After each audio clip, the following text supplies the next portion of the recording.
All right, so let me start this all over. Ravenloft is one of the breakout games of Dungeons and Dragons for computers, and I'll go over this as quickly as I can. Um, for those of you who aren't in the stream, and you're seeing a black screen, which befits Ravenloft. It also befits Zork, the cruise. So, for those who don't remember, Dungeons and Dragons, there was a movement to ban Dungeons and Dragons in the 80s. It was part of the Satanic Panic. And a lot of people don't know what the Satanic Panic was. It was an actual witch hunt. People throw around and throw away and mention whatever. This is a witch hunt. That's a witch hunt. This is a witch hunt. In the 80s, they were actually looking for witches, right? The witch hunts didn't end in the 1600s or the 1700s.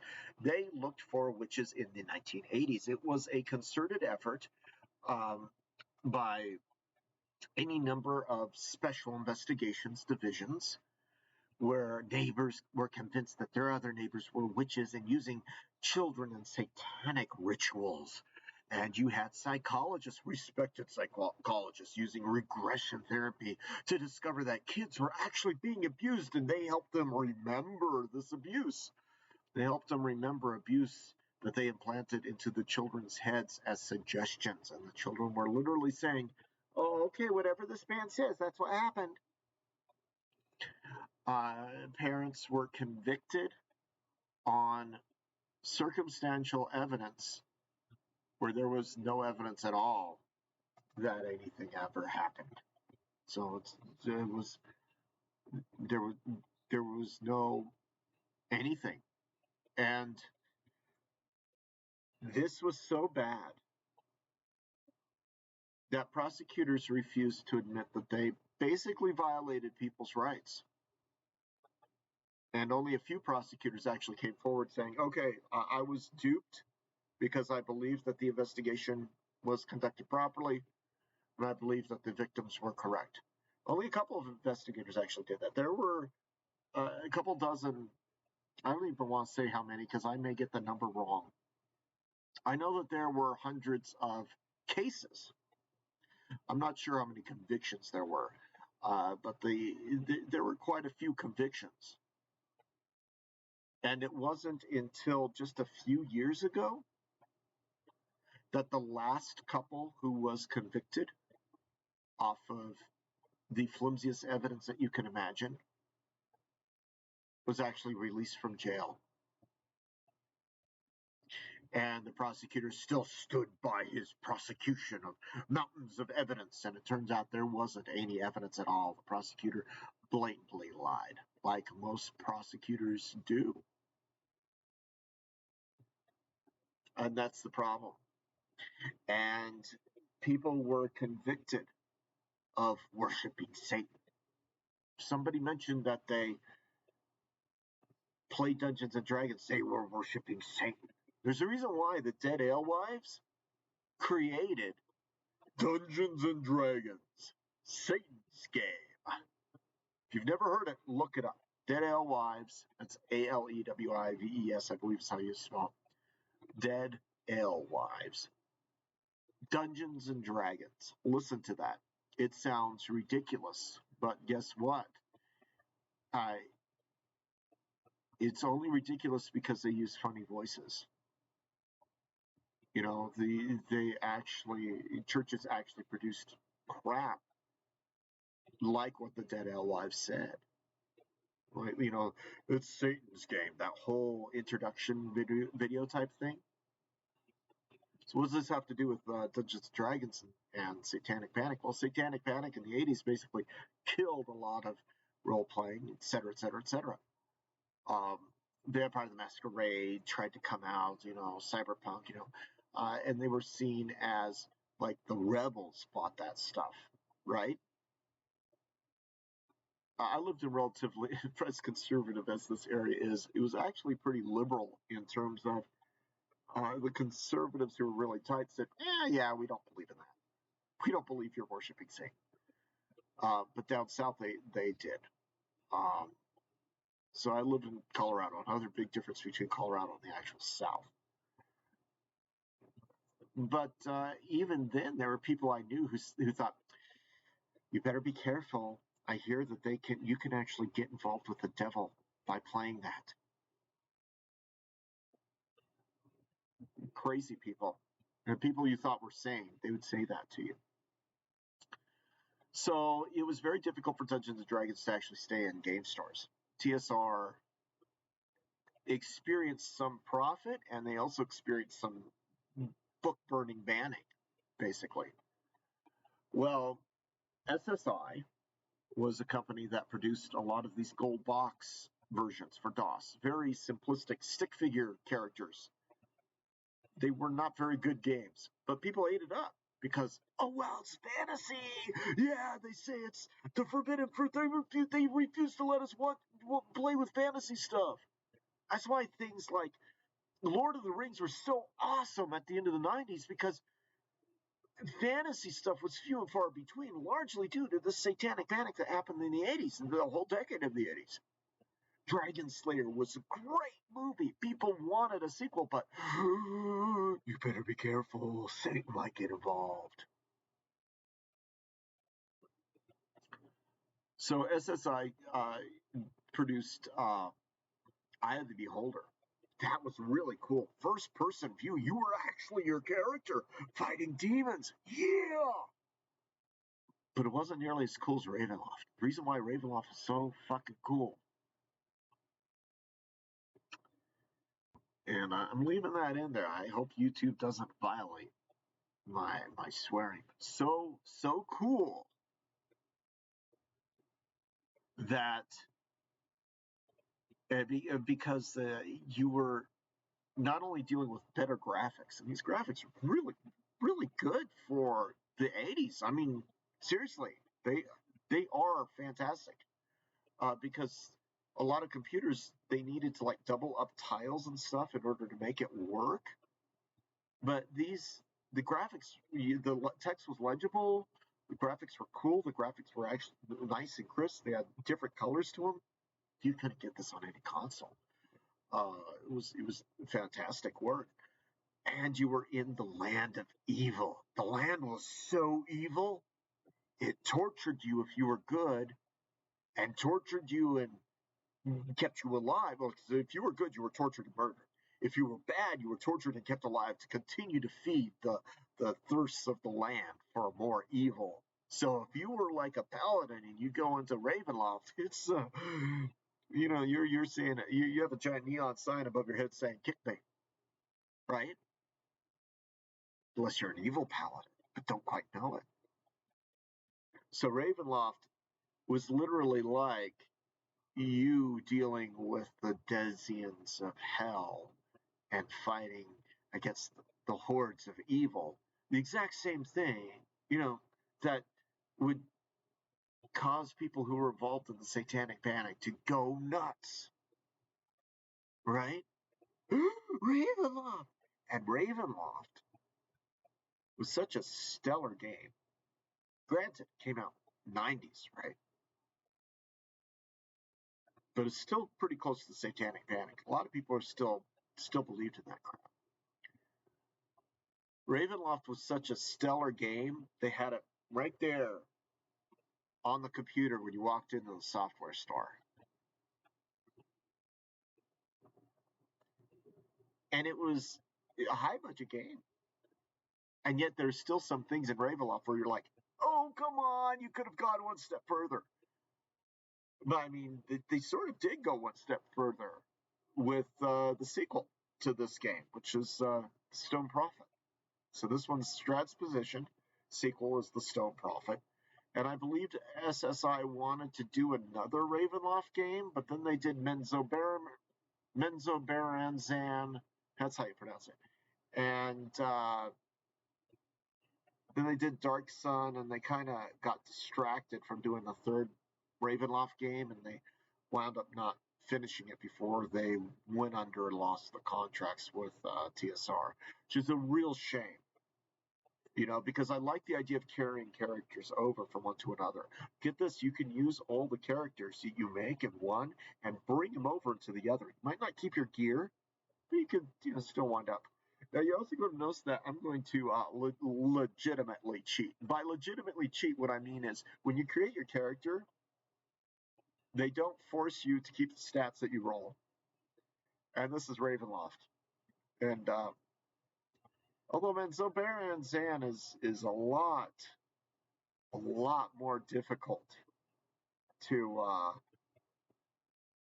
beat. You need to be super powerful to beat Menzo. Ravenloft is still one of those where it's like, I'm not going to go up against one of those whites or the vampires without having characters with max stats. So I'll roll my stats and then I'm going to knock them all up to 18 and above. In addition, I'm going to have a paladin, and I'm also going to have a cleric. I don't know. I might have an elf who's a cleric thief.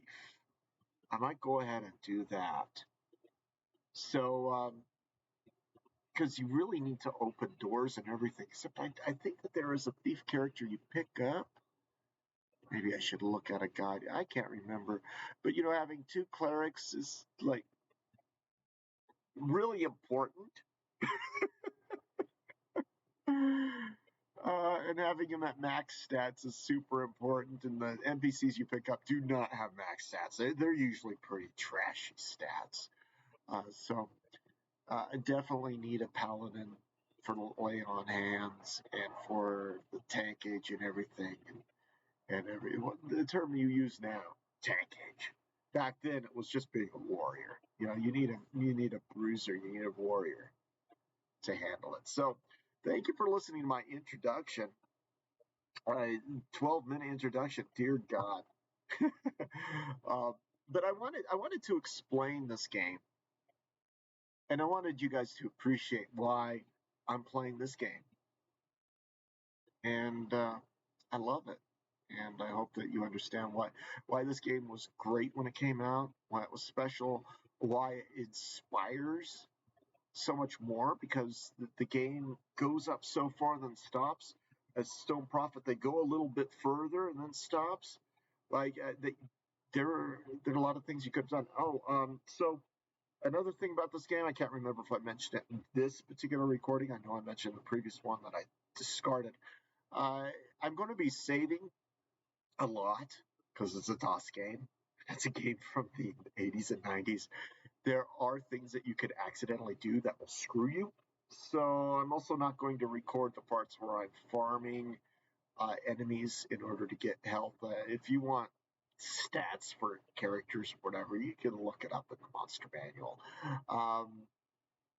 Yeah, so that's what I'm going to be doing. So you might see the levels of my characters jump around if I forgot something, and I will mention it. But I'm just going to be playing to have fun. I'm going to be pausing it when I can, and I need to figure out how to set the mute button. So that's what I'm going to do, and I hope you enjoy this, and I hope you have fun. I hope you take care and prepare, for we are entering Ravenloft.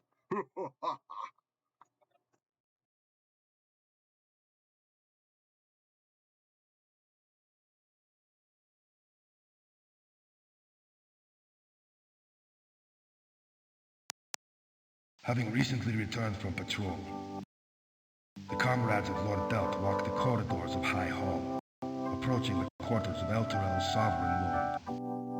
Word of the unforgivable is in the land. Forces without virtue, it is whispered, forces both powerful and corrupt, plot against good Lord Delt. In a rush of explosive magic, the door to Delt's hall is torn asunder. It is too late. With each stride toward the door comes the icy realization of failure. Amid the debris lie Delt and the mage Baranta Chancellor, still alive, yet both mauled by the ferocity of the attack.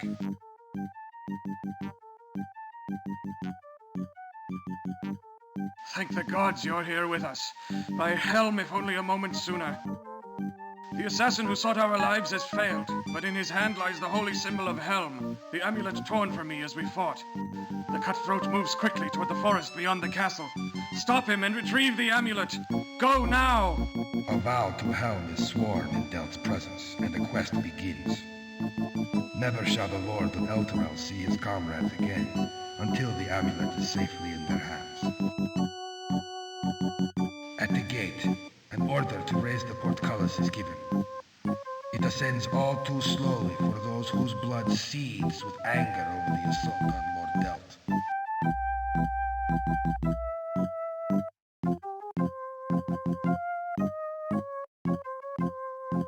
Hours later and far beyond the hearths and homes of Elturel, the assassin's trail leads into an autumn wood. The apparent peace and beauty of the setting belies its danger.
It's not cheating if it's allowed in the game.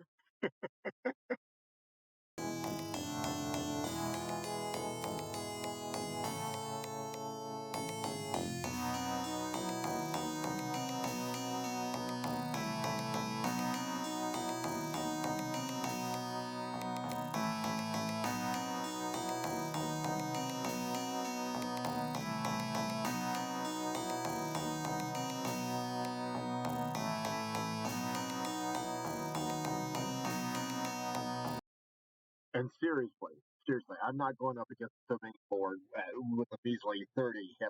So it's not going to happen.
honestly can't remember what's easier to survive, a mage or a cleric.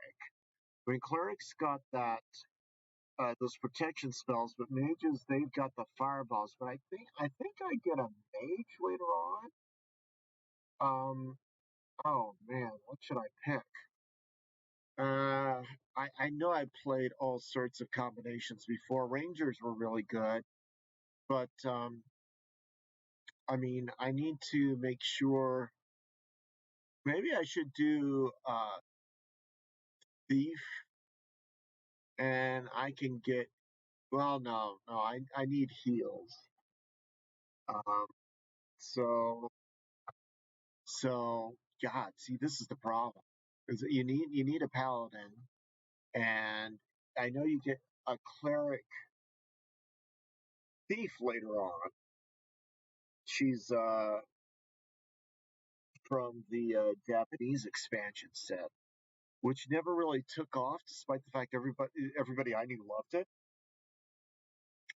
I've Oriental Adventures. I freaking love that book. Um, Thief, you can pick a lot of locks, you can get around things, you can find hidden doors. Uh, but maybe I should try. There's that one bard, the black girl. She's a bard. She does fire and stuff. There's that one guy who's a cleric. There's that mage who's a cleric, or not mage who's a cleric. I mean the thief who's a cleric, who's also a cleric. It's a dual class, multi-class. I think is what it is, not dual. Is it dual class or multi-class? Jeez, I can't remember. I always got those confused when I was playing. I like love this game, but I was always like, they're like dual class. You mean multi-class? Yeah, whatever. Um, because I mean, I do want to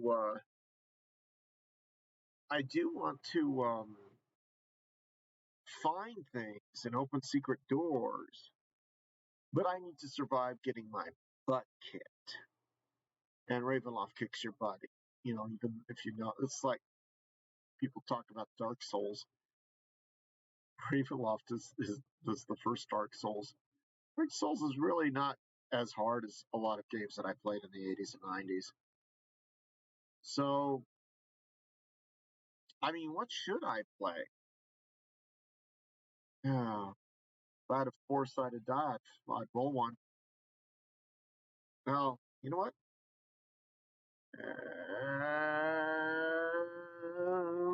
I'm going to go ahead and try and do the four-sided die here. All right, all right, all right. Let me roll the dice here. So, cleric is 1, mage is 2, and thief is 3. Let's see what the character is going to be. Roll. Looks like I'm going to go ahead and get the cleric, elven cleric. I can always get the thief later through an NPC. So let's go ahead and get that done.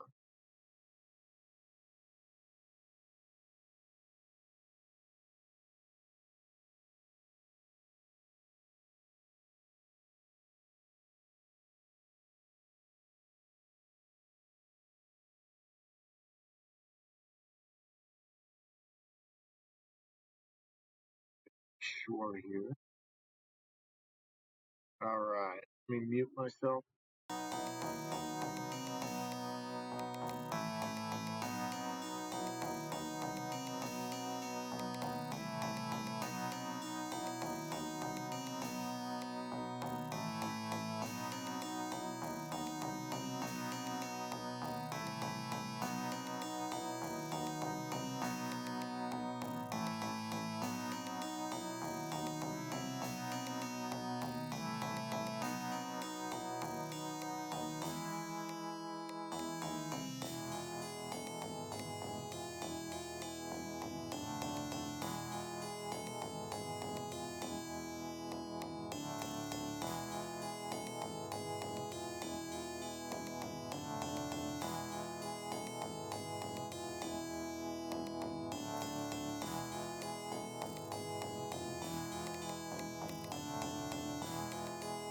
Now you guys may notice that the AC actually decreases when your stats get higher. That's because in the original Dungeons and Dragons, Advanced Dungeons and Dragons, you needed a lower AC rather than a higher one. They did things reverse, and apparently some people got so confused they had to change it.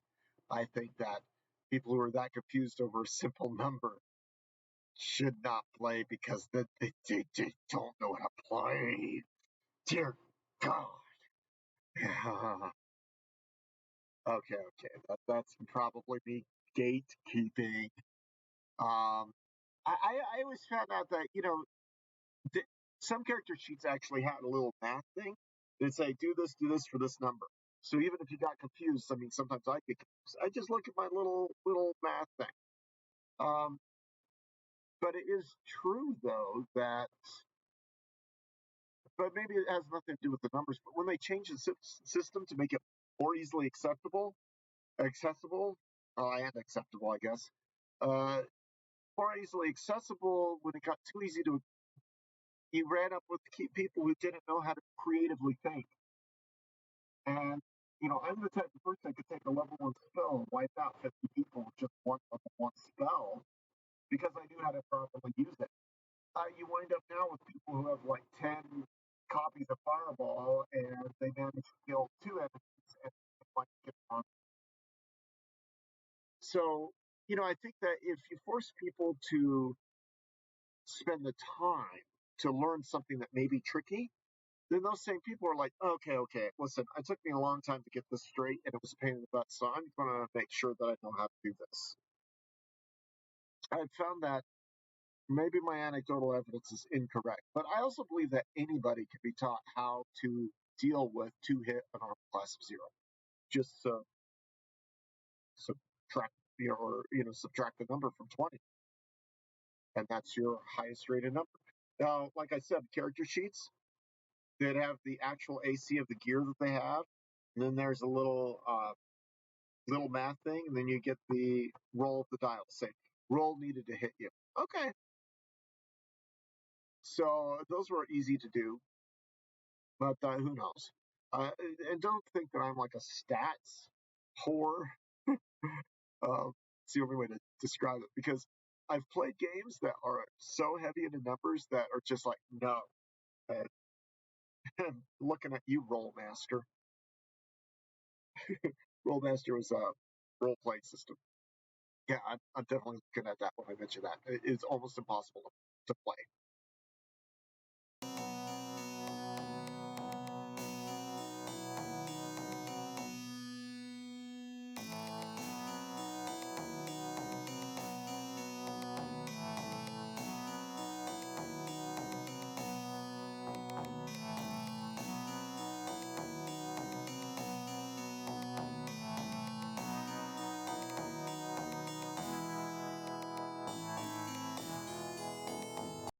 This is weird. His constitution can only get up to 17. I learned to create him.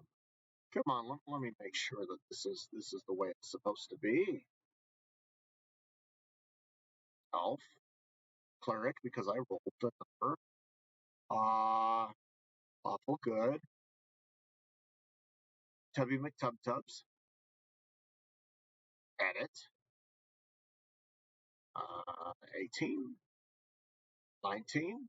So, elf. Oh wow, it is 17. That 17 is the maximum. And this is what I mean by when I say I'm legitimately cheating.